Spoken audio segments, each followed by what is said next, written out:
Hey everyone, happy Tuesday. Hope you're having a great day. Things have been getting better for me, with the exception of jury duty. But it's going to be all right. Today we're going to talk about when others fail us. Matthew, oh my gosh, glasses, 18:21 through 35. When you're in a difficult situation, and one by one, friends have fallen away. Now the pain is worse because you're suffering alone. Why did they all desert you? It's possible friends left because they felt inadequate to help or couldn't stand to watch you suffer. Or perhaps some had their own best interests in mind. Others feared being associated with your situation, or potentially failing or falling into similar trouble. You might wonder how to respond to them. There's only one appropriate biblical response: forgiveness. As a forgiven people, we never have the right to withhold pardon from others. But remember that forgiving does not require you to remain in that abusive situation. The Apostle Paul is a good example for us to follow. After being alone during his Roman imprisonment, he wrote, "May it not be accounted against them," 2 Timothy 4:16. Perhaps Paul remembered that Stephen, while being stoned, cried out, "Lord, do not hold this sin against them." Acts 7:60. But it is probable that Paul had an even greater act of forgiveness in mind. Christ's death had an even greater act of forgiveness in mind. I already read that. Christ's death and his attitude toward the crucifiers. Jesus prayed, "Father, forgive them, for they know not what they are doing." Luke 23:34.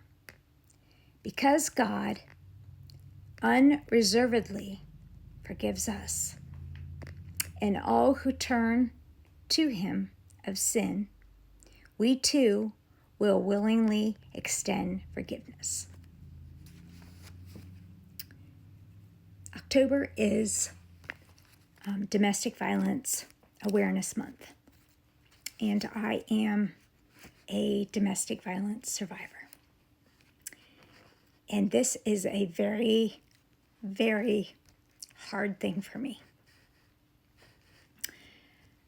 When someone has done something to you that is so egregious, it is very hard to think of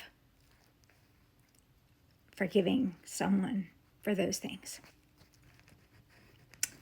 And I think it was 6 years out from leaving that situation. I found out that I had cancer. And the type of cancer that I had was caused from the things that that man had done. So I was like reliving the trauma all over again. And I was going to lose a part of myself because of that. So when they say, forgiveness, it's like, I don't think I can.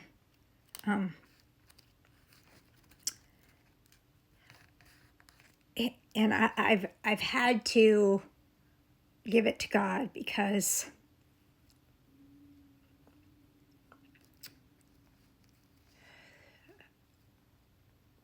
if I would tell you my story, you would not even believe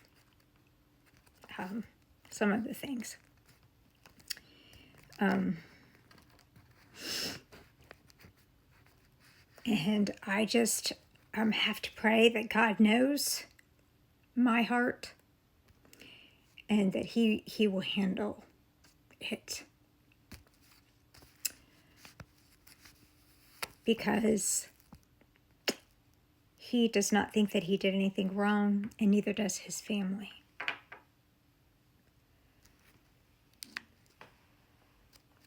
So I guess it's like this lesson.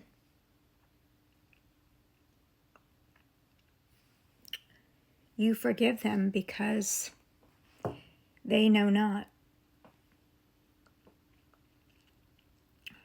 which is very hard on your heart, especially when you have children and grandchildren. And you have to be the bigger person.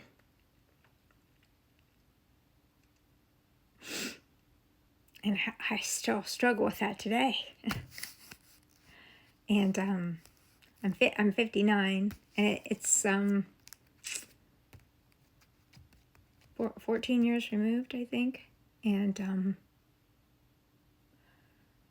I lost almost my whole life in that situation. So all that to say that there are people in worse situations than I am. And I could have lost my life, but I didn't. And God has a plan. And that is the scripture. I was talking to a friend the other day, why do we remember some scriptures, but we don't remember, I wish I had the brain that could memorize scripture. And for whatever reason, I always, for a test, I could learn things for a test and then I forgot it. But the one scripture that I can remember is Jeremiah 29:11-13, and that's the scripture that got me through. And it was that God, and I don't remember what version it was, but it stuck in my head. And it was that God had a plan for me with an expected end.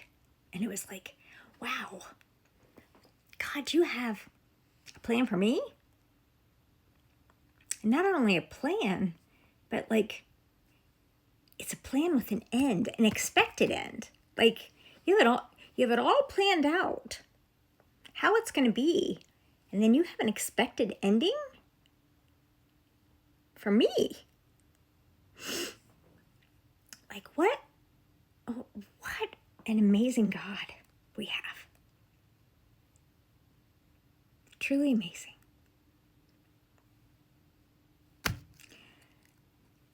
He's amazing. I hope you know him.